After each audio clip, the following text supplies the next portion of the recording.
Even though Spotify, iTunes, and Fizzy rule these days in terms of musical entertainment, there's relief in just turning a knob and coming across one of your favorite songs. Radio is the technology of signaling and communicating using radio waves. They are generated by an electronic device called a transmitter connected to an antenna which radiates the waves and received by a radio receiver connected to another antenna. Radio is very widely used in modern technology, in radio communication, radar, radio navigation, remote control, remote sensing, and other applications.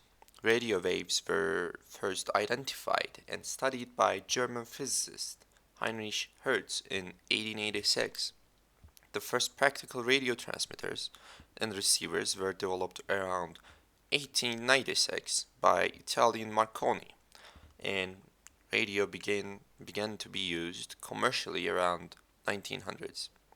Radios, as they were cheap enough for everyone, became widely used in 1920s.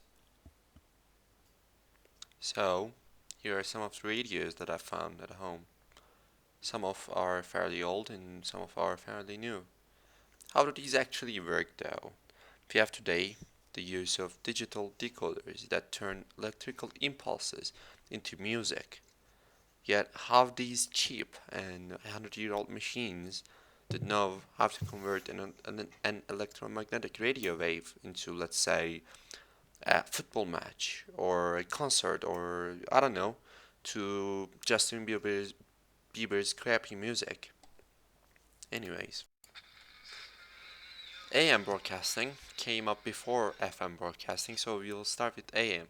AM stations will broadcast a radio signal at a permanent and a constant frequency, but adds the sound waves representing the actual audio to that constant signal, which is also known as a carrier wave. This results the amplitude of the wave changing accordingly. This is actually why the AM is AM, which is an acronym for the amplitude modulation.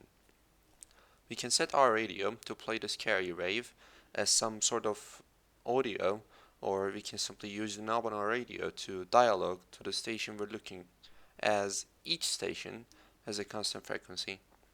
This makes the antenna on our radio resonate at that constant frequency and ignore every other broadcast.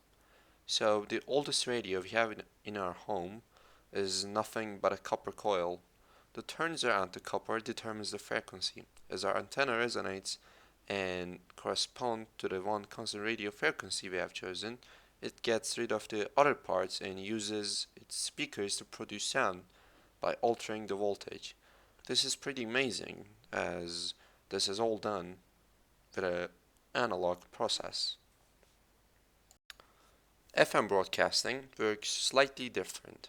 This time it is the frequency of the wave that is altered, which is why we call it FM broadcasting. Frequency modulation radios have a transformer inside them that does nothing as long as it finds an exact frequency you're tuned to. As it detects a small change in frequency, it outputs a voltage to the speaker to create a sound. If you're, let's say, listening to Radio Wilkent, which is 96.6 FM, which means our radio is tuned to just above and below 96.6 megahertz.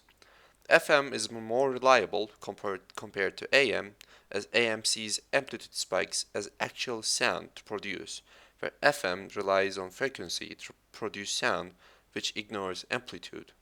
Yet AM frequencies can travel longer distances and through obstacles where FM is not so reliable in that manner. Even though we don't use them today, radios are the basis of the technology we have today. This was a video about how AM and FM radios work. Thank you.